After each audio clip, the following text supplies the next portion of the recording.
Ladies and gentlemen, welcome back to HIREHOOD.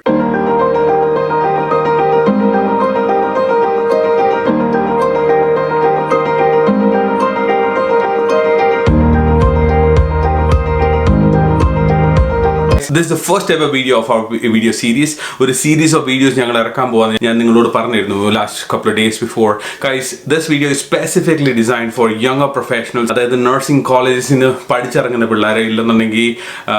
recently graduated experience in the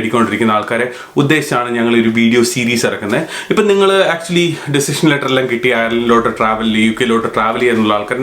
I don't think this video series is going to benefit you more, but this is specifically focused on young professionals. So guys, if it's you or if it's one of your friends, please stay tuned. This video topic this video thumbnail your vision, your destiny. So it sounds too motivational stuff on the but guys, I'm actually aiming on to share some knowledge, because last couple of years before and how it will benefit for you is what I'm trying to communicate through this video. So main important your vision is your destiny. എന്താ പറഞ്ഞു വെച്ചാൽ നിങ്ങളിപ്പം കോളേജിൽ നിന്ന് പഠിച്ചിറങ്ങുന്ന ഒരു student ആയിരിക്കും, nursing student ആയിരിക്കും, തേർഡ് ഇയർ ഫോർത്ത് ഇയർ കഴിഞ്ഞിട്ടുള്ളതായിരിക്കും. പഠിച്ചിറങ്ങി കഴിഞ്ഞിട്ട് എന്ത് ചെയ്യണം എന്നറിയാതെ നൂറുകണക്കിന് ആൾക്കാർ നിൽക്കാറുണ്ട്. Because I was actually in your shoes maybe 10-11 years ago. And a couple of years before, I was actually in your shoes. So at that stage, career guidance or next, what's my next step, which hospitals do I apply, IELTS OET IELTS option. So there was so many questions in front of me. I had a million questions in front of me. I struggled my way through and I found a path. I was so lucky I found my path. But it's not the same case with many of you guys. So this video series, as I mentioned, is focusing on ഒരു നല്ലൊരു direction. എന്നെ കൊണ്ട് സംബന്ധിച്ച് നിങ്ങൾക്ക് ഒരു നല്ലൊരു direction കാണിക്കാൻ പറ്റുമോ, ആ ഡയറക്ഷൻ, ആ പാത്വേ കൂടി നിങ്ങൾക്ക് സക്സസ് ആവാൻ പറ്റുമോ? That's the core motto of the whole web series. So the first thing I want to say is your vision is your destiny. അതിനൊരു കാരണമുണ്ട്. നിങ്ങൾ എന്തുകൊണ്ട് you have to understand in next 5 years what you want to be. ഇപ്പം നമ്മൾ nursing പഠിച്ചിറങ്ങിയതേ ഉള്ളൂ, ഇല്ലെങ്കിൽ nursing പഠിച്ചിറങ്ങി ഏതെങ്കിലും ഹോസ്പിറ്റലിൽ വർക്ക് ചെയ്തുകൊണ്ടിരിക്കുക. You have to sit back and think, what I'm going to do in next 5 years. ചില ആൾക്കാർക്ക് നാട്ടിൽ തന്നെ നിന്നാൽ മതിയായിരിക്കും. Brilliant, it's a great choice and I respect that. I respect that you want to stay at home. നാട്ടിൽ നിന്ന് നമുക്ക് ജോലി എടുക്കാനൊക്കെ നമുക്ക് ആഗ്രഹമുണ്ട്. That's fine. But certain people, those who are really ambitious, they want to actually fly to America, Australia, Ireland, UK, Canada. So the first question I would ask you, or I would ask myself when I was actually in your shoes, is what I want to be in next 5 years. 5 വർഷത്തിനുള്ളിൽ ഞാൻ എവിടെ ഏത് രാജ്യത്ത് ജീവിക്കണം, എൻ്റെ life style എങ്ങനെ ആയിരിക്കണം, എന്ത് ജോലി ഞാൻ ചെയ്യണം, അങ്ങനെ പല ക്വസ്റ്റ്യൻസ് എൻ്റെ മനസ്സിൽ വന്നിരുന്നു.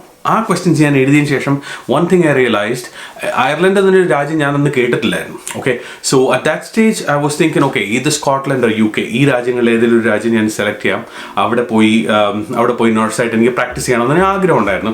സോ അങ്ങനെയാണ് ഞാൻ എൻ്റെ പാത്ത് ചൂസ് ചെയ്യുന്നത്. Okay, I fix my self UK as A destination. അന്നത്തെ കാലത്ത് UK ആയിരുന്നു വലിയ ഡെസ്റ്റിനേഷൻ. UK ഞാൻ സെലക്ട് ചെയ്തിട്ട് ഞാൻ അന്നേരം മനസ്സിലായി UK ഞാൻ നഴ്സായിട്ട് വർക്ക് ചെയ്യണമെന്നുണ്ടെങ്കിൽ I have to get the registration. So registration ചെയ്യണമെങ്കിൽ there are lots of criterias. ഈ ക്രൈറ്റീരിയസ് എല്ലാം മീറ്റ് ചെയ്യണമെങ്കിൽ I have to have a good experience. I have to comply with the English language requirements. എനിക്ക് നല്ല English language skills വേണം first of all. ആ അന്നത്തെ scores ഞാൻ അച്ചീവ് ചെയ്തെങ്കിൽ മാത്രമേ എനിക്ക് രജിസ്ട്രേഷൻ കിട്ടത്തുള്ളൂ. അങ്ങനെ ഒത്തിരി കടമകളുണ്ട്. അപ്പം അതിനെല്ലാം മുമ്പ് ഞാൻ എന്ത് ചെയ്യുന്നത് വെച്ചാൽ I sat down with a piece of paper and I wrote down what exactly I want to be in next 5 years. So the question to you is what you want to be in next 5 years.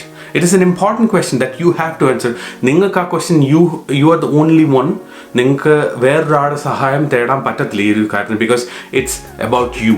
And you as a young professional have to answer that question.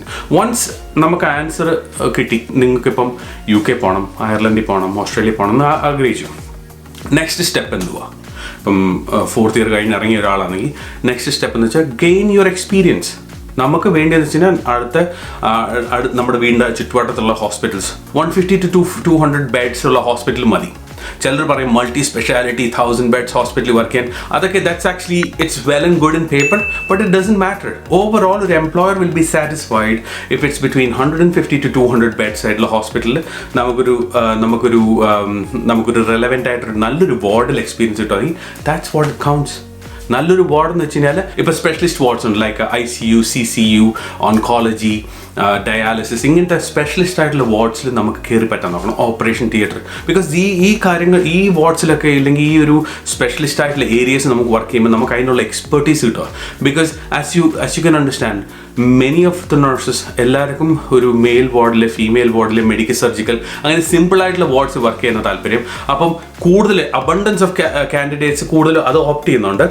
Minority പോർഷനുള്ള ഒരു 100 പേര് 20 പേര് മാത്രമേ specialist വാർഡ്സിലേക്ക് പോകാറുള്ളൂ. ഈ എംപ്ലോയറിനെ സംബന്ധിച്ച് 80% ആൾക്കാരെയും ബാക്കിയുള്ള വാർഡ്സിൽ നിന്ന് കിട്ടുമ്പോൾ ഈ സ്പെഷ്യലിസ്റ്റ് വാർഡ്സിൽ നിന്ന് കുറച്ച് ആൾക്കാർ കിട്ടത്തുള്ളൂ. So the demand is huge. ഞങ്ങളെ സംബന്ധിച്ച് ഇപ്പോൾ ഹയർഹുഡിനെ സംബന്ധിച്ച് ഞങ്ങൾ പ്ലേസ് ചെയ്യുമ്പോൾ ഞങ്ങൾക്ക് ഇപ്പോൾ പ്രൈവറ്റ് ഹോസ്പിറ്റൽസ് ചോദിക്കും, okay, do you have an oncology nurse or do you have A dialysis nurse? അങ്ങനത്തെ സ്പെഷ്യലിസ്റ്റ് ആയിട്ടുള്ള ക്വസ്റ്റ്യൻസാണ് കൂടുതൽ വരുന്നത്. കൂടുതൽ സ്പെസിഫിക് ആയിട്ടുള്ള നല്ല എക്സ്പീരിയൻസ് ഉള്ള നഴ്സസിന്, സ്പെഷ്യലിസ്റ്റ് ആയിട്ടുള്ള വാർഡ്സിലുള്ള എക്സ്പീരിയൻസ് ഉള്ള നഴ്സസിനെ കൂടുതൽ എംപ്ലോയേഴ്സ് പ്രിഫർ ചെയ്യുന്നത്.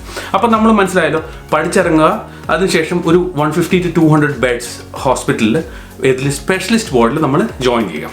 ജോയിൻ ചെയ്തതിന് ശേഷം മിനിമം, അത് നിങ്ങൾക്ക് മനസ്സിലാക്കാം, minimum 1 to 2 years experience gain ചെയ്യണം. ഈ 1 to 2 years എക്സ്പീരിയൻസിനുള്ളിൽ ചാടാൻ നോക്കല്ല. അതായത് 6 മാസം കഴിയുമ്പം അവിടെ ഭയങ്കര ബുദ്ധിമുട്ടാണ്, ഞാൻ പോവാ എന്ന് പറഞ്ഞിട്ട് നിങ്ങളത് മാറുമ്പോൾ നിങ്ങളുടെ your CV will not look good. Because ഒരു first 2 years of your employment is very critical guys. ഈ ഒരു 1 to 2 years നിങ്ങളുടെ ലൈഫിനെ ബേസിക്കലി പ്ലാൻ ചെയ്യുന്നില്ല. അപ്പോൾ first 2 years of your life സ്റ്റേബിളായിട്ട് കാണിക്കണം. ഒരു എംപ്ലോയർ നോക്കുമ്പോൾ CV okay, first 2 years that person actually stayed with an employment, because നിങ്ങൾ ഇത് കഴിഞ്ഞിട്ട് ഈ സെക്കൻഡ് ഇയർ അല്ലെ 1 to 2 years നിങ്ങളൊരു എംപ്ലോയറിനടുത്ത് നിന്ന് കഴിയുമ്പോൾ next stage you are trying to go overseas. So overseas ആയിട്ട് നിങ്ങൾ ഒരു എംപ്ലോയർ നിങ്ങളുടെ CV നോക്കുമ്പോൾ they need to feel appealing. They need to see, okay, ഈ ആളെ എടുത്തു കഴിഞ്ഞാൽ they will stay for a long period of time. Because അവർ ഒത്തിരി പൈസ ഇൻവെസ്റ്റ് ചെയ്തിട്ടാണ് നിങ്ങളെ ഓവർസീസിൽ നാട്ടിൽ നിന്ന് നമ്മളെ ഇങ്ങോട്ട് കൊണ്ടുവരുന്നത്. അപ്പോൾ they have to see that you are a qualified candidate. First of all നിങ്ങൾക്ക് നല്ല ലാംഗ്വേജ് സ്കിൽസ് ഉണ്ട്, രണ്ടാമത്തെ കാര്യം. മൂന്നാമത്തെ കാര്യം എന്ന് വെച്ചാൽ U are A good employee.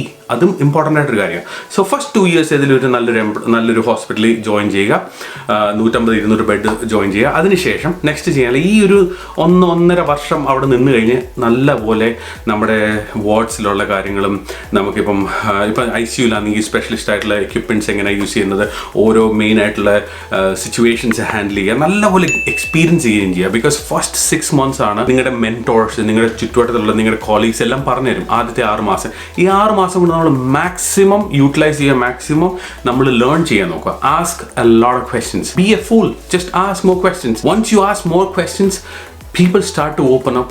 People will think, okay, this person is genuine, he want to learn or she want to learn. അങ്ങനെ ഒരു തോന്നൽ വന്നു കഴിഞ്ഞാൽ definitely guys they will start to share their knowledge with you. നമ്മളിപ്പോൾ 6 മാസം നമ്മൾ നിന്ന് നന്നായിട്ട് പഠിച്ച് എക്സ്പീരിയൻസ് ആയതിനു ശേഷം നെക്സ്റ്റ് സ്റ്റെപ്പാണ് ഞാൻ പറയാൻ വന്നത്. ഒന്നി IELTS അല്ലെങ്കിൽ OET. ഈ 2 കോഴ്സസിൽ ഏതെങ്കിലും നിങ്ങളൊരെണ്ണം ചൂസ് ചെയ്യണം. IELTS OET എന്ന് വെച്ച് കഴിഞ്ഞാൽ രണ്ടും ഇംഗ്ലീഷ് ലാംഗ്വേജ് കപ്പാസിറ്റീനെ അസസ് ചെയ്യാനുള്ളൊരു ടെസ്റ്റ്. അത് നിങ്ങൾക്ക് എല്ലാവർക്കും അറിയാം. നിങ്ങൾ 100ഓളം വീഡിയോസ് കാണുന്നുണ്ട്. IELTS എന്തോ, OET എന്തോ, IELTSന്റെ പ്രത്യേകത, OETയുടെ പ്രത്യേകത. ഞാൻ അതൊന്നും പറയാൻ പോകുന്നില്ല. ബേസിക്കലി പറയുന്നത് either one of them, whichever is suitable for you.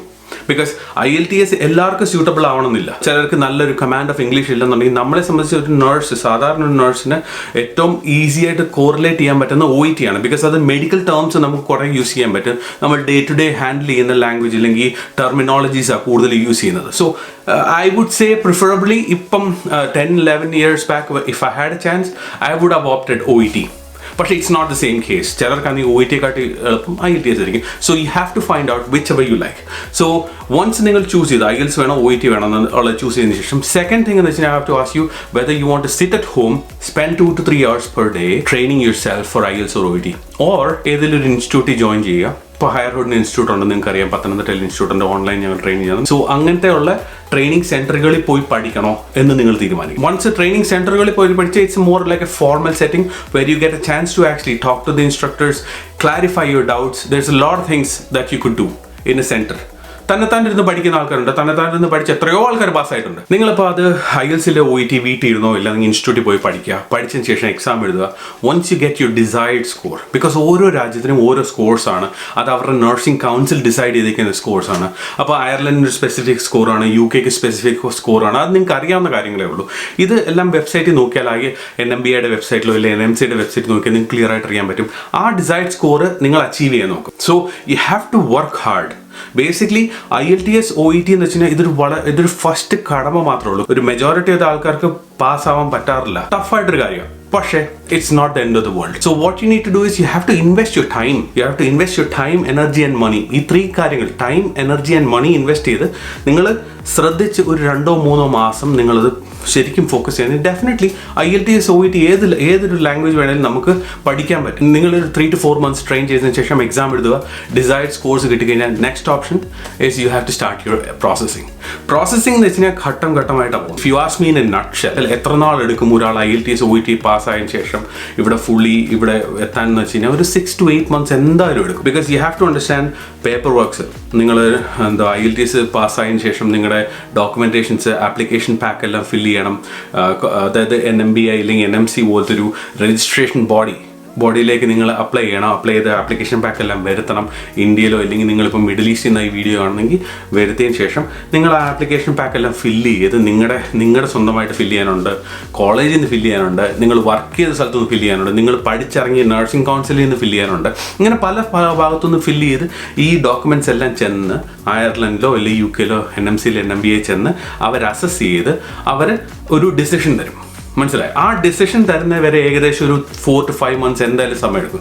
ഈ സമയം കൊണ്ട് നമ്മൾ കണ്ടിന്യൂസ്ലി നമ്മുടെ ബാക്ക്ഗ്രൗണ്ടിൽ നമ്മൾ അവിടെ എക്സ്പീരിയൻസ് ഗെയിൻ ചെയ്തുകൊണ്ടിരിക്കുക. നമ്മൾ പ്രോസസ്സിങ് സ്റ്റാർട്ട് ചെയ്തില്ല, IELTS പാസ്സായി എന്നിട്ട് സ്ട്രെയിറ്റ് അവേ നമ്മൾ ജോലി വിടുവല്ല.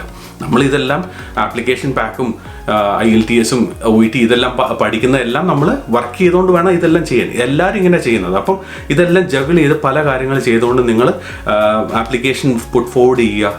കോളേജിൽ നിന്നുള്ള ഡോക്യുമെൻറ്റ്സ്, നിങ്ങളുടെ റീസെൻ്റ്ലി വർക്ക് ചെയ്തെടുത്തു നിന്നുള്ള ഡോക്യുമെൻറ്റ്സ്, നഴ്സിംഗ് കൗൺസിലിൽ നിന്നുള്ള ഡോക്യുമെൻറ്റ്സ്, ഇങ്ങനത്തെ ഈ നിങ്ങളുടെ സ്വന്തമായിട്ട് ഒരു ആപ്ലിക്കേഷൻ ഫോം ഉണ്ട്, ഇതെല്ലാം ഫില്ല് ചെയ്ത് തിരിച്ച് അയച്ചു കൊടുത്ത് NMBAയിലൊക്കെ അയച്ചു കൊടുത്ത് ഏകദേശം 4 to 6 months എടുക്കും.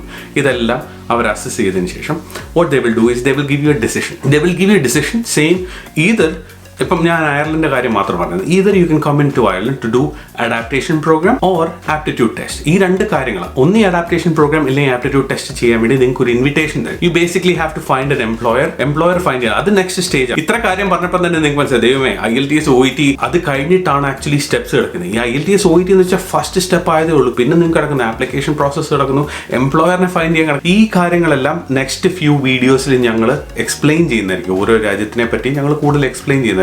So as I mentioned, you have to dream, you have to understand what is your destiny. അല്ലെങ്കിൽ നിങ്ങളുടെ ഗോൾ എന്തുവാണ് നിങ്ങൾ ചിന്തിക്കുക. ആ ഗോളിലേക്ക് you have to start working. Guys, as I mentioned, this is a series. ഞാൻ ഈ first episode, ഈ ഒരു ഫസ്റ്റ് വീഡിയോ ഞാൻ നല്ലൊരു പോസിറ്റീവ് നോട്ടിലാണ് നിർത്തുന്നത്. ഞങ്ങളുടെ ഒരു ടെലിഗ്രാം ചാനൽ സ്റ്റാർട്ട് ചെയ്തിട്ടുണ്ട്. അതിൻ്റെ ലിങ്ക് അല്ല ഞാൻ ഇതിൻ്റെ ഡിസ്ക്രിപ്ഷനിൽ ഇട്ടേക്കാം. നിങ്ങളത് പോവുക, just join, because you might have A lot of questions. ഈ ഓരോ ക്വസ്റ്റ്യൻസ് നിങ്ങൾ ഞങ്ങളോട് 100ഓളം ക്വസ്റ്റ്യൻ ചോദിക്കുന്നു. ഈ ക്വസ്റ്റ്യൻസ് ആണ് ഓരോരോ കണ്ടന്റ് ആയിട്ട് ഞങ്ങൾ ക്രിയേറ്റ് ചെയ്യുന്നത്. And I have to say guys, every Wednesday we will come in with a new upload. So just stay tuned. നിങ്ങൾക്ക് ഈ വീഡിയോ ഇഷ്ടപ്പെട്ടതിന്, ഈ കണ്ടന്റ് ഇഷ്ടപ്പെട്ടതിന്, please do share, because ഓരോ ലൈക്ക്, ഓരോ ഷെയർ, ഓരോ subscription, it motivates us to actually create a lot of content like this. അടുത്ത video കാണുന്നവരെ Shri Nair signing off. Bye.